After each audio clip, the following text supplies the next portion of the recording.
Welcome back. In this video, I'd like to share with you a touching Christmas story. Papa Panov's Special Christmas. This wonderful Christmas story is great to read with the children. It was translated into English by Leo Tolstoy. The original story was written in French by Ruben Saillens and demonstrates the virtue and kindness and compassion. It's based on a verse from the Bible, Matthew 25:35. For I was hungry and you gave me food. I was thirsty and you gave me drink. I was a stranger and you welcomed me. It was Christmas Eve, and although it was still afternoon, lights had begun to appear in the shops and houses of the little Russian village, for the short winter day was nearly over. Excited children scurried indoors, and now only muffled sounds of chatter and laughter escape from closed shutters. Old Papa Panov, the village shoemaker, stepped outside his shop to take one last look around. The sounds of happiness, the bright lights, and the faint but delicious smells of a Christmas cooking remind him of a past Christmas time when his wife had still been alive and his old children little. Now they had gone. His usually cheerful face, with a little laughter wrinkle behind the round steel spectacles, looked sad now. But he went back indoors with a firm step, put up the shutters, and set a pot of coffee to heat on the charcoal stove. Then, with a sigh, he settled in his big armchair. Papa Panov did not often read, but tonight he pulled down the big old family Bible and, slowly tracing the line with one forefinger, he read again the Christmas story. He read how Mary and Joseph, tired by their journey to Bethlehem, found no room for them at the inn, so that Mary's little baby was born in a cowshed. Oh dear, exclaimed Papa Panov. If only they had come here, I would have given them my bed, and I could have covered the baby with my patchwork quilt to keep him warm. He read on about the wise men who had come to see the baby Jesus, bringing him splendid gifts. Papa Panov's face fell. I have no gift that I could give him, he thought sadly. Then his face brightened. He put down the Bible, got up, and stretched his long arms to the shelf high up in his little room. He took down a small dusty box and opened it. Inside was a perfect pair of tiny leather shoes. Papa Panov smiled with satisfaction.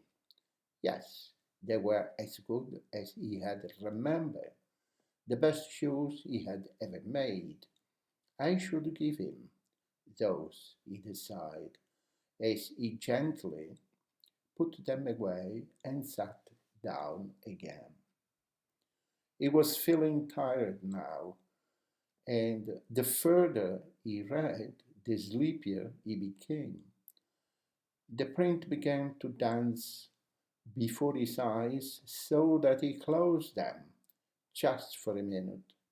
In no time at all, Papa Panov was fast asleep, and as he slept, he dreamed. He dreamed that someone was in his room, and he knew at once, as one does in dreams, who the person was. It was Jesus. You have been wishing that you could see me, Papa Panov, he said kindly. Then look for me tomorrow. It will be Christmas Day, and I will visit you.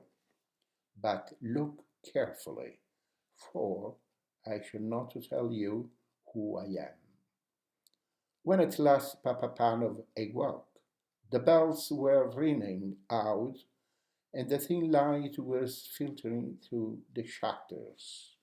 Bless my soul, said Papa Panov. It's Christmas Day. He stood up and stretched himself, for he was rather stiff. Then his face filled with happiness as he remembered his dream. This would be a very special Christmas after all, for Jesus was coming to visit him. How would he look? Would he be a little baby, as at the first Christmas? Would he be a grown man, a carpenter, or the great king that he is, God's son? He must watch carefully the whole day through so that he recognized him however he came. Papa Panov put on a special pot of coffee for his Christmas breakfast, took down the shutters, and looked out at the window. The street was deserted. No one was stirring yet. No one except the road sweeper. He looked as miserable and dirty as ever, and well he might. Whoever wanted to work on Christmas Day and in the raw cold and bitter freezing mist of such a morning. Papa Panov opened the shop door, letting in a thin stream of cold air. Come in, he shouted across the street cheerily. Come in and have some hot coffee to keep out the cold. The sweeper looked up, scarcely able to believe his ears. He was only too glad to put down his broom and come into the warm room. His old clothes steamed gently in the heat of the stove, and he clasped both red hands round the comforting warm mug as he drank. Papa Panov watched him with satisfaction, but every now and then his eyes strayed to the window. I would never do to miss my special visitor. Expecting someone? The sweeper asked at last. So Papa Panov told him about his dream. Well, I hope he comes, the sweeper said. You've given me a bit of Christmas cheer. I never expected to have. I said you deserve I'd say you deserve to have your dream come true. And he actually smiled. When he had gone, Papa Panov put on cabbage soup for his dinner, then went to the door again, scanning the street. He saw no one, but he was mistaken. Someone was coming. The girl walked so slowly and quietly, hugging the walls of shops and houses, that it was a while before he noticed her. She looked very tired, and she was carrying something. As she drew nearer, he could see that it was a baby, wrapped in a thin shawl. There was such a sadness in her face and in the pinched little face of the baby that Papa Panov's heart went out to them. Won't you come in? He called, stepping outside to meet them. You both need a warm seat by the fire and rest.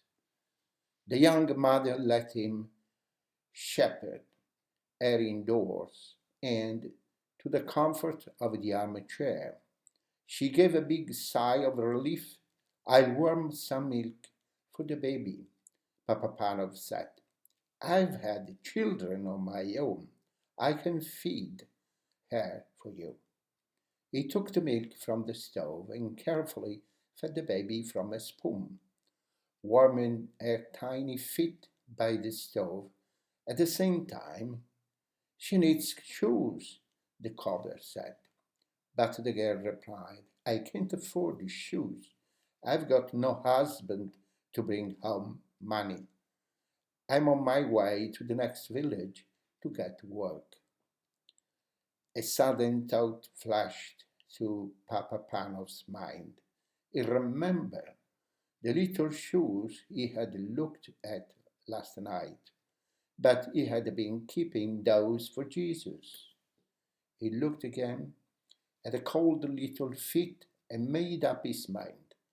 Try these on her, he said, handing the baby and the shoes to the mother.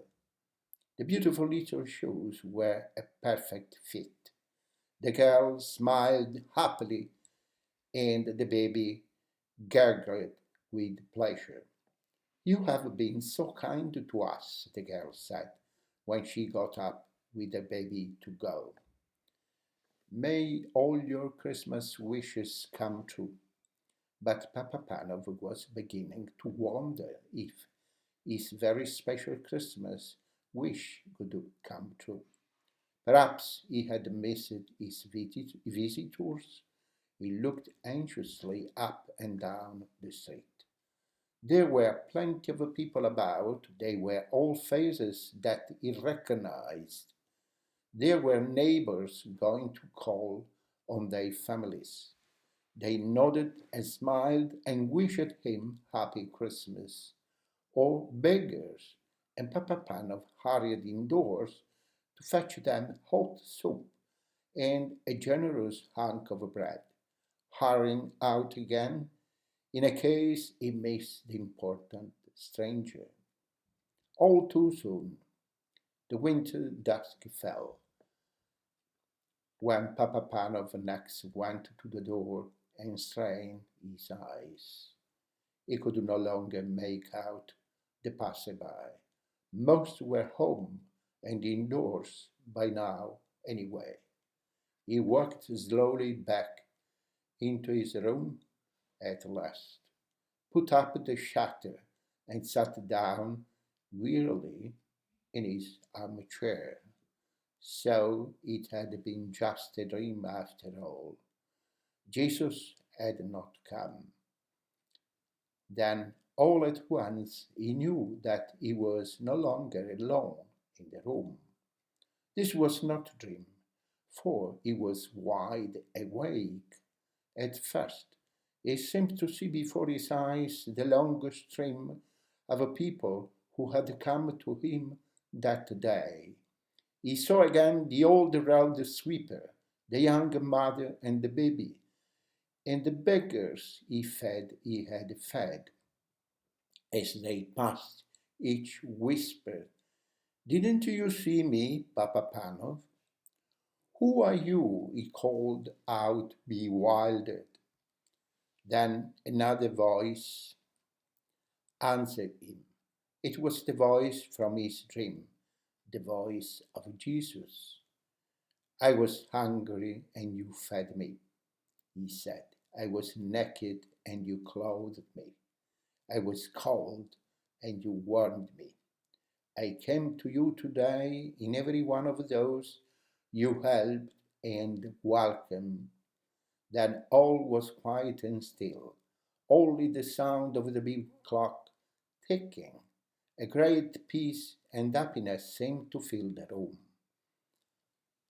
overflowing Papa Panos' heart until he wanted to burst out singing and laughing and dancing with joy.